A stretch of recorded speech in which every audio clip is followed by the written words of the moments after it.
I represent Brit-Am, Hebrew awareness. We research the whereabouts of lost and tribes, and we have found them amongst Western peoples, against the peoples in Western nations. The lost and tribes were exiled from their land, exiled from the land of Israel, taken to areas in Assyria and different portions of the Assyrian Empire. They were taken overland on the whole, but some of them were also taken overseas in ships to Spain and to what's now France. And after that, from there, those areas, or perhaps directly to those areas, to other areas such as Britain, Ireland, Scandinavia. They also moved to those regions, and from all different directions, both from overland and by way of the sea, they converged in the same areas, and they created modern nations. They conquered those areas, imposed aspects of their culture there, and they created modern nations. People such as Finland, Sweden, Norway, Denmark, the Netherlands, Belgium, France, Luxembourg, Switzerland, England, Wales, Ireland, Northern Ireland, and Scotland are all descend from lost in tribes of Israel. Also, there are offshoots overseas, nations that came out of them, such as Australia, New Zealand, the USA, Canada, South Africa, all descend from the lost tribes of Israel. A good portion, a significant portion of their population at least does. And this is confirmed by the Bible. It's confirmed by archaeology, by history, by linguistics, mythology, and numerous other fields of study. This is what we are concerned with. This is what we do. This is what we have. And we also study the Bible. And part of our, because the Bible is connected with it, the Bible is the main center, our main source of strength, our main source of justification. The major proofs we have, it all comes from the Bible, directly or indirectly. So we have to know the Bible. It's worth knowing the Bible.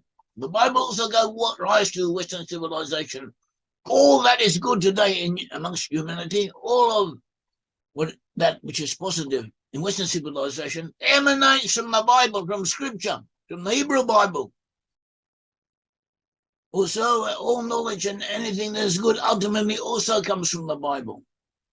So this is what the Bible story tells us. The Bible has described the creation of the world and the flood, and after that, the story of Abraham, Isaac, and Jacob gave rise to the promised people, the people of Israel. They came from them. And at present, we are concerned with Jacob. Jacob was the son of Isaac. The son of Isaac and Rebekah. He had taken by subterfuge the blessing that Isaac had intended to give to Esau. Jacob disguised himself as Esau. Jacob disguised himself as Esau and took the blessing, and then Esau is also pronounced as Esau. Esau intended to kill him. Rebekah knew about it, so she consulted with her husband Isaac, and consequently Jacob was sent away to Paddan Aram, to his uncle in northern Syria, Paddan Aram, his uncle Laban, and there he married his wives. And from his wives he begat 11 sons. Later another son, a 12th son, was also born to him, and he begat a daughter. And then they didn't get on so well with Laban, so it was decided to return to their land. So they returned to the land of Canaan, the land that had been promised them. When they came into Canaan, as they were approaching Canaan, Jacob met up with Esau, his brother, and some type of reconciliation was effected between them. And he continued in their travels. They were nomadic to some degree. They'd move around. They also had fields and flocks and cattle and sheep. And they came to an area in the region of Shechem is called, also known in English as Nablus. The city of Shechem, the biblical city of Shechem, is known to the Arabs as Nablus. Nablus is the name of Neapolis. which is a Roman name. And then Genesis 33:18, and Jacob came to Shalem, a city of Shechem, which is in the land of Canaan, when he came from Paddan Aram, and he pitched his tent before the city, and he bought a parcel of a field where it spread his tent at the hand of the children of Hamor, or Hamor. In Hebrew it's pronounced as Hamor, in English it's written as Hamor, and Hamor was the father of Shechem. At the hand of the children of Hamor, Shechem's father, 100 pieces of money. But Hamor means donkey. You might think this is a strange name to give to someone, but actually donkeys are very valuable creatures, or they, especially then in those times. Donkey is strong, is persistence, stamina, virility. He has intelligence, despite the reputation that donkeys are reasonably intelligent, and they also have good intuitive powers. They seem to intuitively feel what the person working with him wants to do. And they also have their own individuality. And these are not negative qualities. So he bought the field from the children of Hamor, and he erected there an altar, and he called it El Elohei Israel. El Elohei Israel means God, the God of Israel. And it continues. And this is a story of a rape of Dinah, and it is an interesting story, a valuable story, and it's a good message for all of us, something that is pertinent to us today, because rape and sexual molestation and all kinds of related problems are a blight. It's a plague on our society, and something should be done about it. We should learn how to deal with it, and it is an unfortunate reality that we have to cope with, or to obviate, to prevent, and at least we should know about it. So it will always exist, but even so, it should always be dealt with. And that's the same with everything. For instance, we have the problem of homosexuality. So some of the defenders of homosexuality, they say that homosexuality always existed. It is a natural tendency of certain individuals who might be born that way. Also, others pick it up, and it's always been there. And then, therefore, they try and justify ignoring it, tolerating it, even encouraging it in some cases, and that is not correct. That is not the way it goes. Experience shows that when you prevent something, when you work against something, you diminish its frequency, and diminishing the frequency of something that is evil, something that is negative, is worth doing. So too in the case of rape. Rape should be prevented, it should be punished, and it should be dealt with. We also need to sharpen up how we deal with it. There's a problem. Even in civilized countries, and countries that are civilized, the culture that have effective police and welfare services, the majority of what rapes are not reported, they're not dealt with, and that should not be the case. They should all be dealt with. That is on the one side, on the one hand. On the other hand, a certain proportion, a large minority, a significant minority of alleged rapes are not true or not accurate enough, and it's difficult to define where an offence begins and something else was present. And if our society was not so permissive, not so encouraging in certain directions, these problems would be much less than they are. At all events, knowledge helps. Knowing what goes on helps. And by knowing what goes on is the story of Dinah. This story of Dinah. This is a biblical message. So it says in Genesis 34:1, Dinah, the daughter of Leah, which he bare unto Jacob, went out to see the daughters of the land. So maybe he shouldn't have gone out. The sages criticize her. Maybe she should not have gone out. She should not have gone out alone. But whatever she did, she went out. And Shechem, the son of Hamor the Hivite, prince of the country, Hivites are the name of the local people, Canaanite people, saw her, he took her and lay with her, and he defiled her. He took her and lay with her and defiled her. The word translated as defile in Hebrew is inui, ina-ana, from the root inui. Inui means oppression, torture, doing perhaps something unnatural. It means a bad thing, and it is related. In English, you have the word annoy, which etymologically is related to this word annoy. And this is how it describes what Shechem did to Dinah. It wasn't just that he just took her in intercourse with her, he also did other things to her, or treated her in a way that was not, that was worse than what he had done. At all events, and his soul clave unto Dinah, despite having mistreated her, his soul clave unto Dinah, he fell in love with her, the daughter of Jacob. She's also the daughter of Jacob. Jacob was a prince of the land.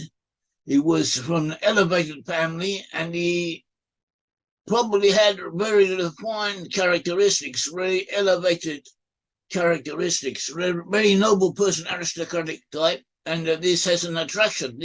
Some of this would have shown in Dinah.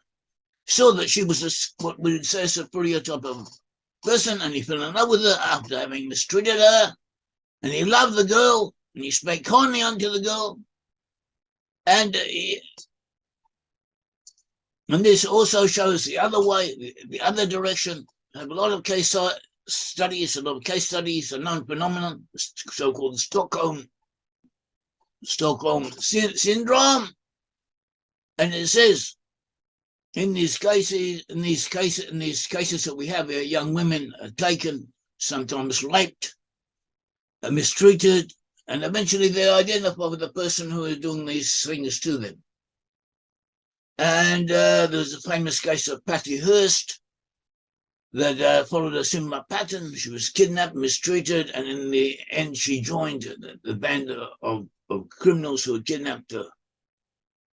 And this was a famous case because she was the daughter of a multi-millionaire, and the international news was full of stories concerning that. The Stockholm syndrome is named after a case in Stockholm, in Sweden, in 1973, and those this happened. They took a band of terrorists or criminals. For 6 days. They held captive and hostage at a local bank in Stockholm, 4 women and 2 men, and then they were released. And at the end of the release, some of the women and some of those who had been held hostage defended the captors, identified with them, and tried to help them, and almost justified what they had done. So this, since then, is known as Stockholm syndrome, and it is well known. Not only women are subject to it, but everyone, all of us at some stage or other, also subject to it. Exists. We also find in oppression countries of oppression, Nazi regimes, communist regimes, and the people who are being oppressed identify with those who are oppressing them. It's well known. And it is even the psychological build-up, the psychological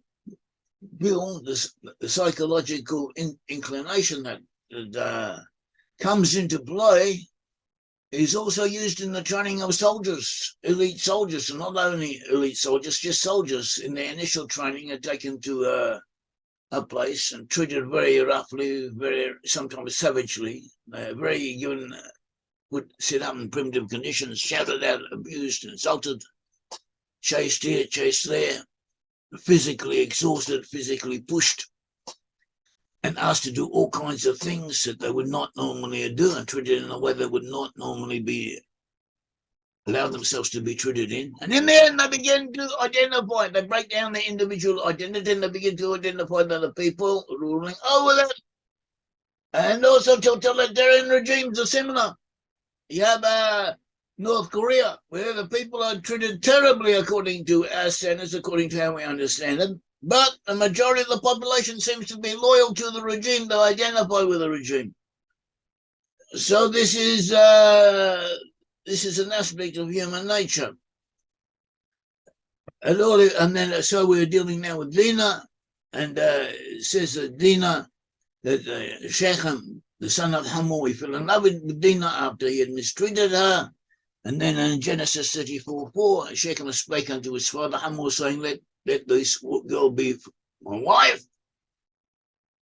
And meanwhile, Jacob heard what had happened with the details, but his sons were with the cattle in the field. That's what they did. They looked after cattle and sheep, and they were out there herding them. And so Jacob, at that time, held his peace. He kept quiet. And Hamor, the father of Shechem, that is a local Gentile priest, came to Jacob to commune with him. And then the sons of Jacob came in, and they were told what had happened, and they were upset, obviously, justifiably, and they were angry, also justifiably, because he had wrought, he had done folly, he had done foolishness, he had done something very bad and something that was perverted, in a sense, in lying with Jacob's daughter, which thing ought not to be done. And there's another point, even seduction is not tolerable. To seduce someone who should not be seduced is not allowed. It is also offensible. It is a sin. To what degree it is criminal, in what circumstances it is criminal or not, is another question. But it in itself is morally objectionable. Says which thing ought not to be done. And all of mankind, doesn't matter if you're Jewish, non-Jewish, if you're an Israelite or non-Israelite, whether you come from China, from Africa, from Europe, from America, we all have to abide by certain minimum standards of equity and minimum standards of justice, of correct behavior.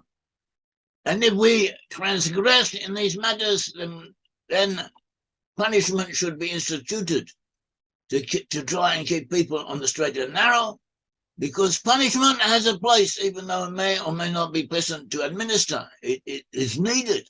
We should realize that Dinah had been taken by force. Something bad had been done to her, and she was being kept captive in the house. She wasn't allowed to go home after that. All the time that she was going on, Hamor and Shechem, his son, they are keeping Dinah in their place of residence, not letting her go, all the time that this negotiation is continuing. And Hamor came and he spoke to Jacob, and he says, the soul of my son Jacob longeth for your daughter. I pray you give her to him to wife. Make your marriages with us, and give your daughter unto us, and take her daughters unto you. And you should dwell with us, and the land shall be before you, and dwell and trade in therein, and get you possessions therein. And Shechem said unto her father and unto her brethren, let me find grace in your eye. He wanted to marry these people. Apparently, as we said, aristocratic, they refined upper, higher level of personage. And he found it attractive, apart from the girl who he was in love with, he found it attractive to be associated with such personages. And so he also wanted to find favor in the eyes of the father and the brothers of the girl. And the sons of Jacob answered Shechem and Hamor's sister deceitfully. And they said, because he had defied Dinah, their sister, remember all this while he was the criminal party, he was the offensive element. They were on the defensive. He was also a king, he had the power on his side. It wasn't an easy situation. We cannot do this thing to give you a sister to one that is uncircumcised. That were a reproach unto us. But on this we will consent unto you, if you will be as we, that every male of you be circumcised. Then will we give our daughters unto you, and we will take your daughters unto us, and we will dwell with you, and we will become one people. But if you will not hearken unto us to be circumcised, then we will take our daughter, and we will be gone. In other words, we would take our daughter no matter what. And in effect, this was a threat of war, of conflict, but it was formulated in a polite and non-offensive manner. And the young man deferred not to do the thing because he had the delight in Jacob's daughter. He was prepared to circumcise himself and to persuade his people to be circumcised because he wanted the girl, not because he believed that this was desirable in itself, not because he had a religious transformation. He did not see the light in a spiritual sense. He wanted a woman, he wanted a girl. And he had the feeling that he may not be strong enough to take it by force or to keep her with him. So he decided to agree to their conditions, to their stipulation. And Hamor and Shechem his son came unto the gate of their city and communed with the men of their city, saying the people in the gate are usually the elders, the people decide things. When it says they commune with the men of the city, it means their representatives. That find this throughout the Bible, that the elders of the city sit around someplace in the open, near the gate, near the entrance to the city, and they decide matters, like a local council. And he said unto me, commune with the men of the city, saying, these men are peaceable with us, therefore let them dwell in the land and trade therein. The land, behold, it is large enough for them, there's plenty of room left for all of us. Let us take their daughters to us for wives, and let us give them our daughters. And here he is saying, let us take their women as we like. Let's give them our daughters as we like. But later on, Hamor, the father of Shechem, when he spoke with them, with Jacob and his sons, he suggested that you intermarry with us, that you become one people with us, and you give your daughters as you see fit unto us, and take our daughters as you see fit unto you. But when he is presenting the possibility to his own people, he is reversing it. He was saying we will become one people with them. They are rich, they have a lot of possessions and animals, and they do well with us in peace, and they will be one city with us, and then they will be one nation with us, and we'll be able to take their women from them as we wish, and give them our own women as we wish. In other words, we will decide who gives and who takes. He said to the people that only herein will the men consent unto us for to dwell with us. To be one people, every male among us be circumcised, as they are circumcised. Shall not their cattle and their substance and every beast of theirs be ours? They have a lot, they have plenty. We can get this.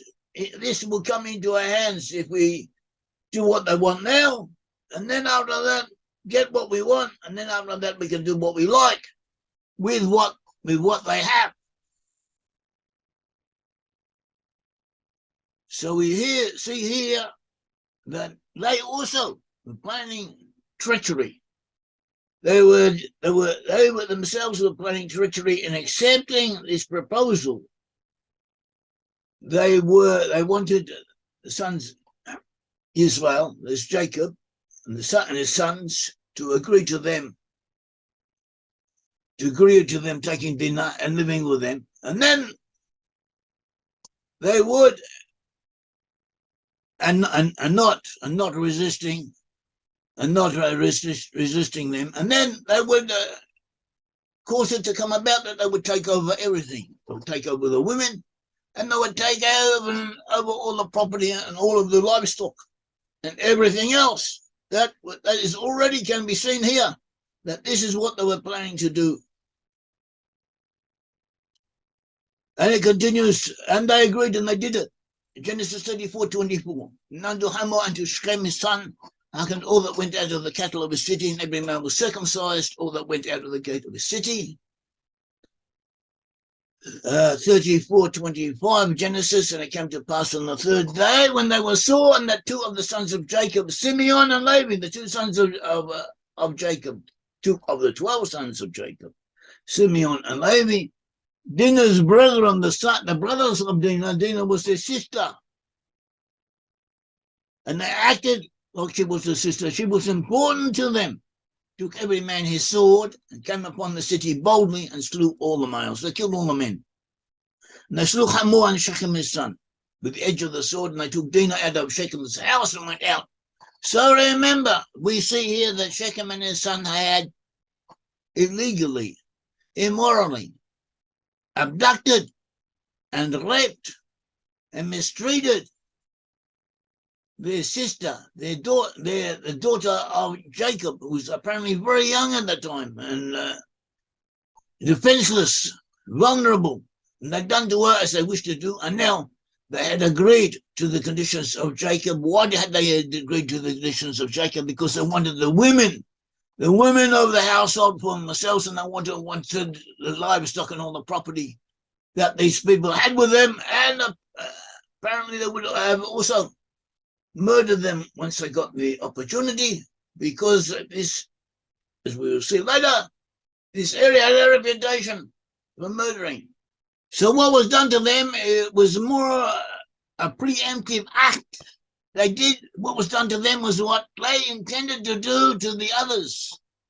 In addition to which, there was a question of culpability, that even if they had not intended to do that which was done unto them, they had already taken a human being and mistreated her.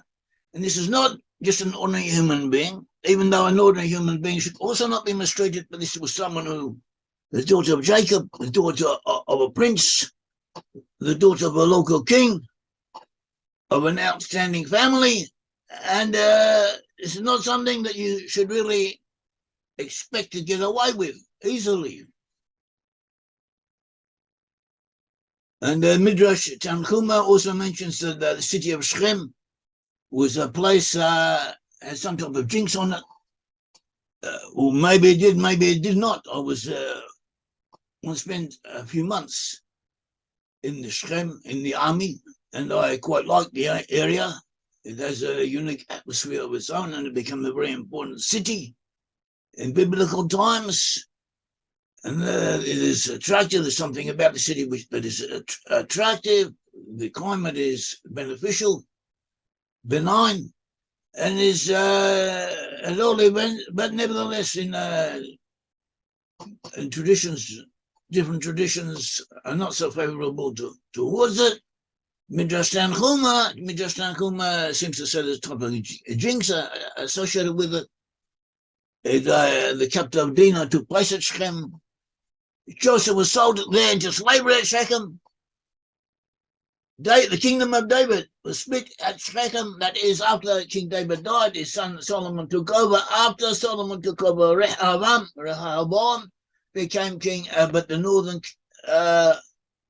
northern 10 tribes divided, separated from Israel in the time of Rehoboam. That is, they separated themselves, they split, they caused the kingdom of David, which was in the hands of Rehoboam, to be split asunder, and they took 10 of the tribes and then set up their own kingdom.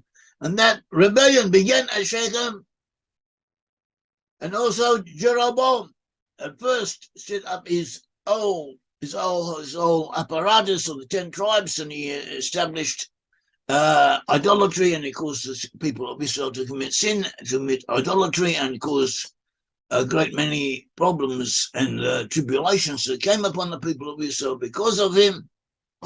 And all of this was associated with Shechem, the city of Shechem. After that, Jacob was angry. Jacob heard what was happened. And he was angry.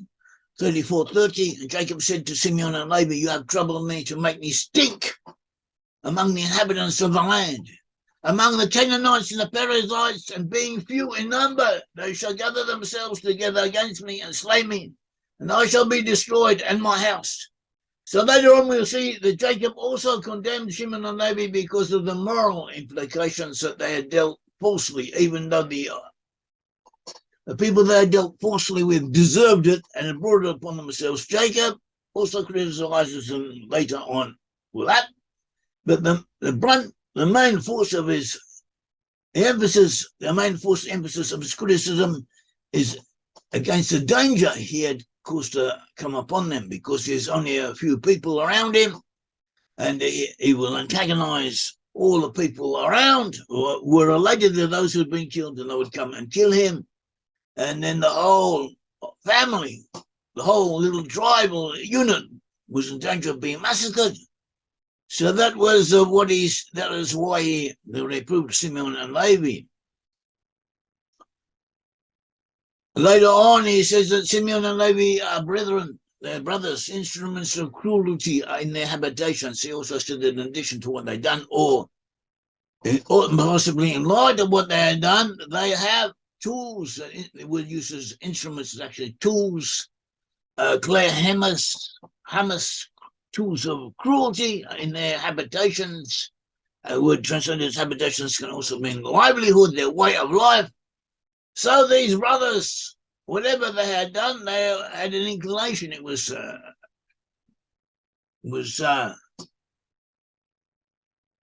suited to what they was suited to their nature. Is what they had already had an inclination to do these things, to act violently. Sometimes you have to act violently. But all events is not a desirable trait to cultivate.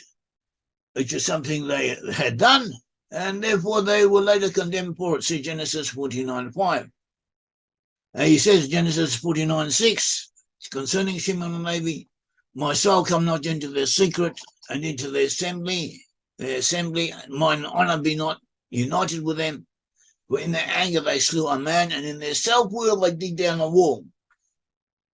They slew a man may refer to the menfolk of Shechem, according to some suggestions, and they dig down a wall. A word translated as wall in Hebrew is shore. Shore can also mean a bull. And commentators say that this bull means Joseph, because they were the major cause in the selling of Joseph. And there too, we can see their anger, we can see their zealousness, we can see their alacrity in applying to offense, in obviating nezek, in obviating harm by hitting the opponent first by preemptive strikes, which may be justified or may not. It depends upon the situation, but they had a proclivity to prefer them, it seems. And this happened in the case of Shechem and also happened in the case of Joseph. And he continues, cursed be their anger, for it was fierce, and their wrath, for it was cruel. I will divide them in Jacob and scatter them in Israel. And Shimon and Levi were indeed destined to be scattered and spread throughout the rest of Israel. Levi became the priestly tribe. The priestly tribe, the Levites were an important nation in Israel, and they were given cities and settlements throughout all the rest of the other tribes. They were to serve them and help them. They were not together. They were not settled in one area together. Simeon at first was, but later on he was scattered through the other tribes of Israel. And most of Simeon are to be identified with members of lost 10 tribes. So we find enclaves from Simeon amongst other tribes in the areas where lost 10 tribes are found. We find them in quite a few places. We find elements apparently from Simeon. We find them in Italy, northern Italy. We find them in the parts of France. We find them in Wales, in Ireland, and also amongst the Angles and Saxons. And they got around. And the criticism of Jacob, as it is presented in the Bible, it was primarily the emphasis was on what should be expected from the surroundings, who were liable to take a revenge upon the house of Jacob because of what had been done. And this had brought the whole community, the whole family, the whole little group into danger. And they said, they replied to Jacob, they said, should we deal with our sister as with a harlot? And this we learn, said that Israelite women should respect themselves and should be respected by others. And they should also respect others. Their men folk should do what they can to ensure that this respect comes to them, and that their women are also treated with the necessary respect and carefulness and sensitivity. After that, God said unto Jacob, arise, go up to Brit-Am and dwell there, and make an altar unto God, the God that appeared unto you when you fled from the face of Esau your brother. And Jacob said unto his household, unto all that were with him, put away the strange gods that are among you, and be clean, and change your garments, which they did. They went up to Bethel, they made an altar to God, and they continued. And they also gave unto Jacob the strange gods that they had, and the earrings which in their ears, and Jacob hid them under the oak which was by Shechem. The gods that they had been paying attention, being taken in by local superstitions. And they were told to cleanse themselves of this and to deliver over the strange goods that they had with them, and these were all buried under the oak which was by Shechem. The fear of God was upon the cities that were round about them, and they did not pursue after the sons of Jacob. So they continued. And God and the local cities of the people around about Shechem, what they had done, were terrified. The terror of God was upon them, and they did not pursue after the children of Jacob. So what Simeon and Levi had done. And then it says in 35:6, Joseph came to Luz, which is in the land of Canaan. It's Bethel, he and all the people that were with him.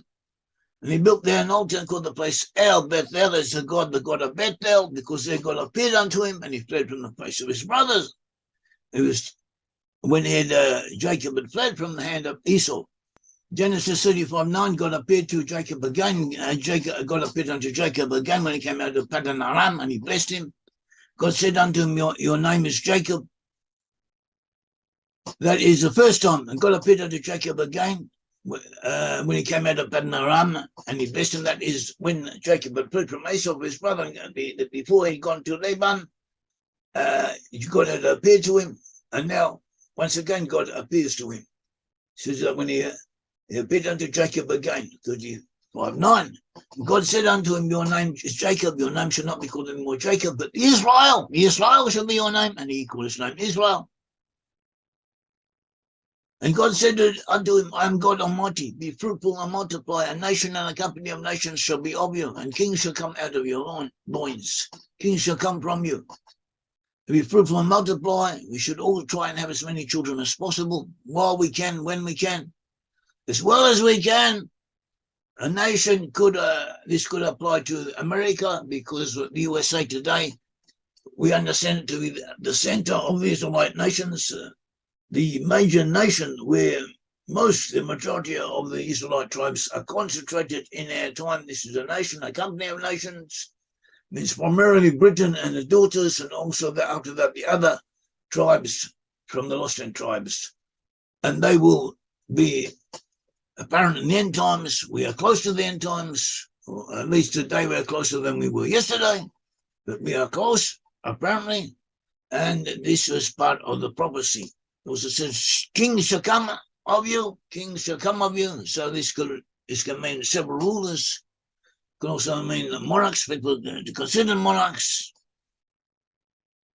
And it says, kings shall come of you, showing that the descendants of Israel will be several tribes, several different kingdoms, several different polities existing parallel to each other. And so too we do still have kings. We have a few kings. Most of the kings are amongst nations we identify with the lost tribes of Israel. Britain has a king. Sweden has a king.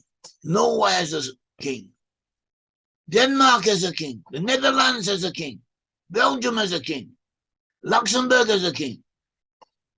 And these are most kings that are now still existing in the world. They are the major ruling dynasty still available. What happened to Dinah? Dinah was raped. She was taken back to her home. And what happened to her?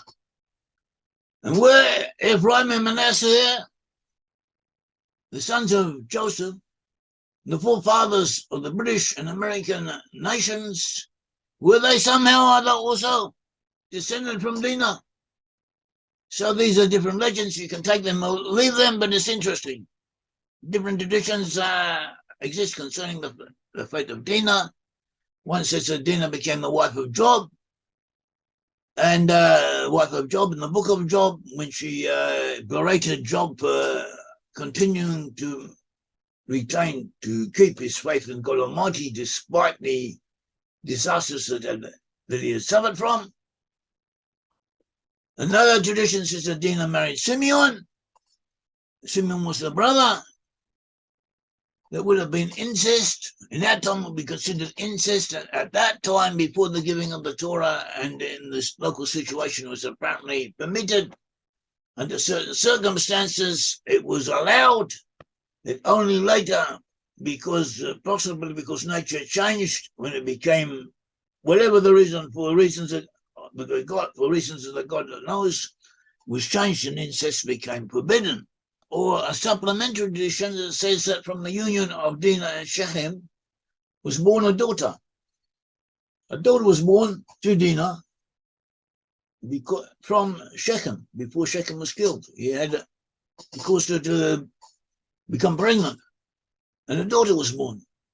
After that, Dinah married Simeon, and more children were born to her from Simeon. And there's a legend says that this daughter of Dinah went away, and she went down into Egypt. And there she was adopted by Potipharah, the priest of On, Potipharah, local ruler, a local minister, the governmental minister of Egypt, who later bought Joseph. Joseph was one of the sons. Joseph was taken down into Egypt, sold as a slave, and he ended up in the household of Potipharah. Meanwhile, Potipharah had adopted Osenat. Osenat was the daughter of Dinah. And Joseph eventually became the ruler of Egypt. And the Bible tells us that after he became the ruler of Egypt, he married the daughter of Potipharah. And this daughter was, in effect, only the adopted daughter. She was really the daughter of Dinah and Shechem. Now, usually the Bible would not call a daughter if she was only an adopted daughter. So this makes this tradition a bit doubtful, a bit fanciful, but nevertheless it exists. A lot of people believed in it. With both Jews and Gentiles made plays and made poems, and it was a theme in medieval literature. There's also a 15th century English poem about it, 15th century, 1400s. And it also tells about Osnat having a romance with Joseph and marrying Joseph. And Osnat was therefore, according to this, she was the offspring of Dinah and Shechem. And from this daughter, Joseph begat Ephraim and Manasseh. And Ephraim gave rise to the British people and the Auschwitz, and Manasseh to the American people. So you could say that indirectly, in their lineage, if this tradition had any truth in it, it would mean that they too have an input, a genetic input from Shechem. And it's interesting. It's worth knowing. It's a curiosity. You don't have to relate to it seriously, but this is what exists. It was worth knowing about. And we all should also learn something, that some people have antecedents, ancestors, that they don't necessarily have to be proud of. Some of us are descended from bad people. Not everyone, but some of us. It happens. And it doesn't mean that we are bad people because of it. There are all kinds of ways that things change. People change. Good people become bad. Bad ones become good. Yeah, that's the way the world goes. We do the best we can with what we have. We should know this is an interesting story, which has some connection to what we just said, but it's also worth listening to. There's Rabbi Yosef Chaim Sonnenfeld, 1848 to 1932, was the chief rabbi in Palestine before it became the state of Israel. Under the British, first under the Turks, then under the British, he was the chief rabbi in Jerusalem, or not chief rabbi, more correctly, of the religious community, of the Haredi community, of the ultra-Orthodox section of society. We're not so really connected with the Zionists. And but nevertheless, he was a holy man. He was a good man. A lot of stories are known about him. And one of the stories tells us that he attended the wedding. He was the guest of the wedding. Then in the ultra-Orthodox religious Haredi society, it was customary. In some places, it's still customary to invite everyone. Everyone from all around comes to the wedding. Invited, not invited, you just know the people, don't know them. You live in the same neighborhood, you would go to the wedding, and the wedding would have a wedding, have the whole thing, music, there's happiness, people have happy occasion, people talk to each other, they eat. So, and whatever, it is, a wedding is a festivity. And so everyone would come to the wedding, and also the important rabbis, important people are all invited, and they will come. The Sonnenfeld also came, and the wedding was about to take place. And just before the wedding ceremony began, someone told the bridegroom, the person who was supposed to be the bridegroom, there was something wrong with the bride, the woman who was supposed to be his wife.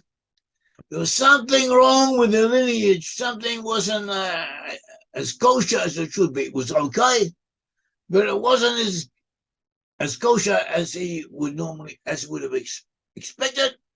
And he felt he'd been misled. Was under misapprehension, and therefore he was not obligated to go through with it. And so he called it off on the spot. Just before the rings, when it's going to take place, he cancelled it. And the girl's there, and then it was even worse than it is now. They have a whole story of social opprobrium. It's a scandal. It brings shame on the woman. The girl is terribly embarrassed, and all her family and everything. It's a whole big deal. So what did Rabbi Sonnenfeld do? He went over to a group of young men who were also attending the wedding, standing around. He went over to them, and he said to them, if any of you is prepared now to marry the girl, I will give you a special blessing. And one of them agreed. And so they got married. And apparently the marriage was successful. And they're happy. And the girl lived to be more than 100 years old. She died not long ago. And when she died, she had more than 1,000 living ancestors. It's not so hard. You have big families. You have big families in one generation, big families in another generation, big families in the next generation. You live to be 100 and you get more than 1,000. There are other examples of this happening. And this is what happened then. So on this happy note, when we finish up here for the time being, and the Lord God of Israel bless all of you. Thank you.